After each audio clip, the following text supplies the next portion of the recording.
Good morning, good evening, February 2nd, Megan Mitchell here. And before I begin, I wanted to give a couple of shout outs to some people who, first of all, James Hawkins, thank you for your shout out on your recent video. I appreciate you. Thank you for mentioning me and others who are staying consistent and creating content while we are waiting. And I want to thank all of the people who are making the amazing graphics. I know Asif has made quite a few graphics for me. I appreciate that. I want to thank all of the people who are making the AI videos. Michael Crowich, I appreciate you. And there's many, many more, those who are consistently making videos, making content, sharing other people's content. Red Redfern, I appreciate you. But today I want to talk about waiting. Some time ago, I came across information that has stuck with me. You know, there's things that stick with us. We don't even know where we heard it, but they stick with us because there's significance or it's relatable to us.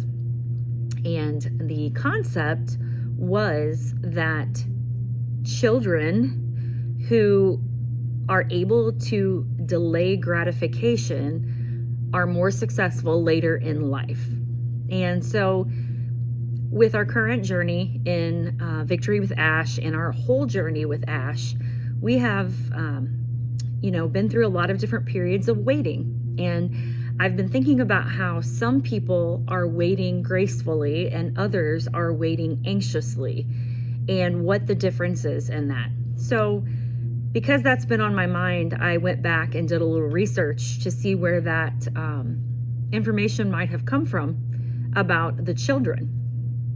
And I don't know if this is where I originally heard it, but it was a study done in the 1960s at, I believe, Stanford University. Walter Mischel, I believe, was the researcher who was studying preschoolers. And the concept was that he wanted to know what made some little kids able to resist temptation and how that would affect their futures. So what they did was they gave these little kids an opportunity to eat marshmallows. And when I read this, I thought this was funny because, Ash used to say, it's like kissing marshmallows. He used to say that a lot. So that was something that I hadn't remembered about the research. But they told the students or the little kids that they could either eat a marshmallow right then, or if they waited 15 minutes, they could have two and eat both of them. And what they did was they watched to see which kids were able to resist that temptation, which kids were able to wait patiently and get that delayed gratification, that larger reward in the end, versus wanting an immediate reward. I think now, especially in today's society, we are very, we want instant gratification. I notice that with my students, being an educator, they want everything right then, right there. And we can't do projects that are as long as we used to be able to do. But some of the kids caved. Some of them waited, 3 minutes. Some of them waited 10 minutes. It's on a continuum. And some of them, a few of them, lasted the entire time. And what they found was that the students who were able to, or the kids who were able to last, enlisted distraction techniques, whether it was daydreaming, whether it was playing under a desk. But interestingly, they followed up with the group that were able to delay gratification and last till the end. And what they found was they had a significant advantage over their peers. As teens, they did far better at school, were described as being more mature, had higher self-esteem, were far less likely to become overweight as adults, coped better with stress, and had less drug problems and less divorce rates. So being able to delay gratification was a predictor of future success. So, if you're not someone who is good at delaying gratification, there are ways that you can help. You can practice this. It is a skill that you can become better at. We know that many of the things in history that have taken that have been great have taken lots of time. Michelangelo painted the Sistine Chapel. It took him 4 years. It was very painful. He had to lay on scaffolding.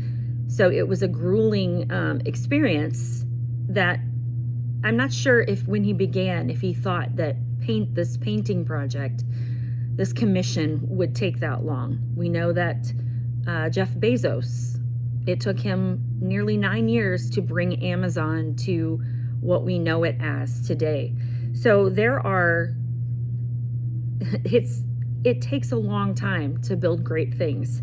How can we wait patiently? I've been thinking about how some of us are having an easier time waiting and doing it more gracefully than others, and why that is. And I think, so I did a little research about strategies, and it kind of goes, I believe it goes more in the mental and the physical aspect of it. And those are the things that I want to share with you. Coping with waiting involves managing anxiety through active distraction, grounding techniques, and mindset shifts. And first, I want to talk to you about the mental and emotional strategies. Number 1, accept the discomfort. Acknowledge that the waiting period is stressful and it's okay to feel anxious. Practice mindfulness. Use meditation to stay in the present moment rather than obsessing over the future. Manage your expectations. So manage what you're expecting from this journey, and brace, hope for the best, but brace for things not to go exactly as planned. Reframe the situation. Shift focus from what you cannot control to what you can control, such as your daily routine and how you engage with this journey in Victory with Ash. So that's the mental and emotional component of it. The next one, which I think is one of the most important ones, is your productive use of time. We all know that staying idle makes things take much, much longer. You've been on a vacation, maybe you've been on a road trip, and the kids are in the back and they're saying, "Are we there yet? Are we there yet?"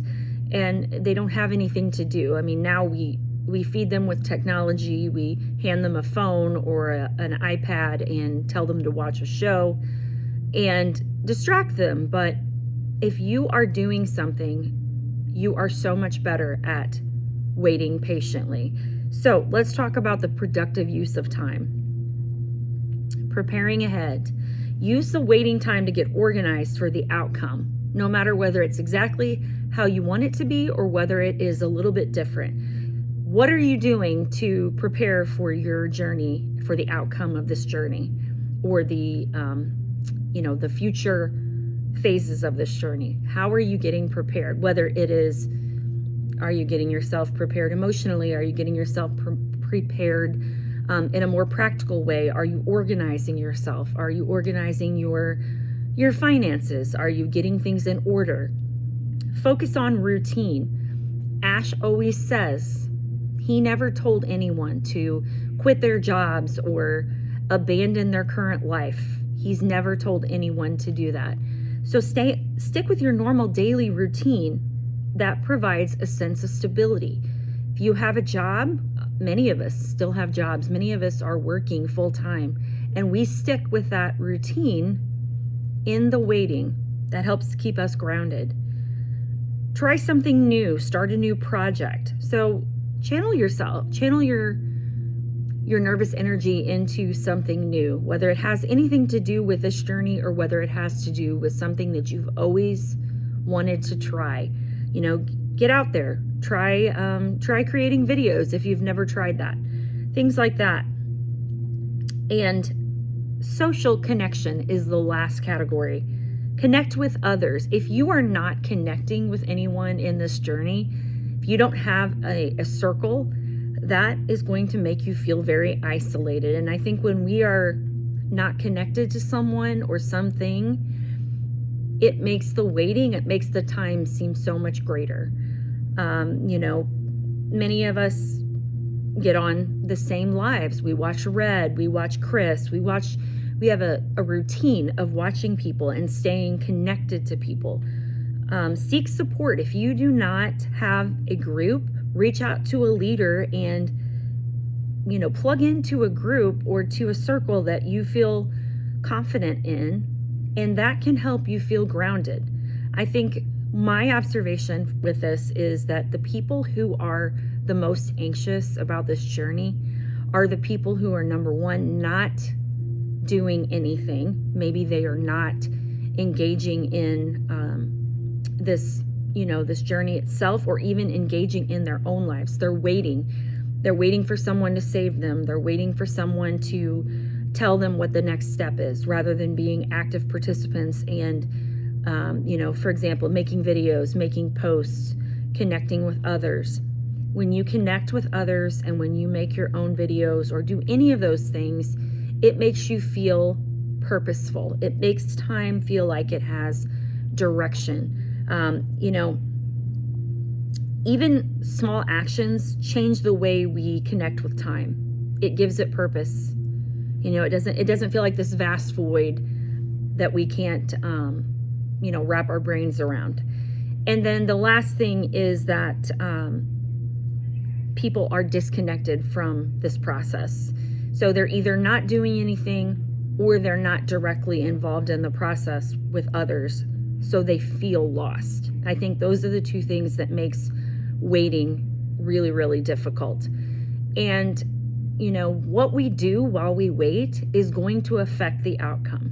It's going to affect, I feel like this waiting period is also a bit of a testing period, in the sense that Ash and, the team, they're watching. Even if they're not visible to you, they're watching everything that's going on. And how you wait, whether it's gracefully, whether it's gratefully, are you practicing gratitude? Are you staying positive? Or are you getting online and having temper tantrums and posting negative things and complaining, or constantly messaging people, asking them what's going on, that's okay a little bit, but what you do is going to determine the outcome of this journey for you.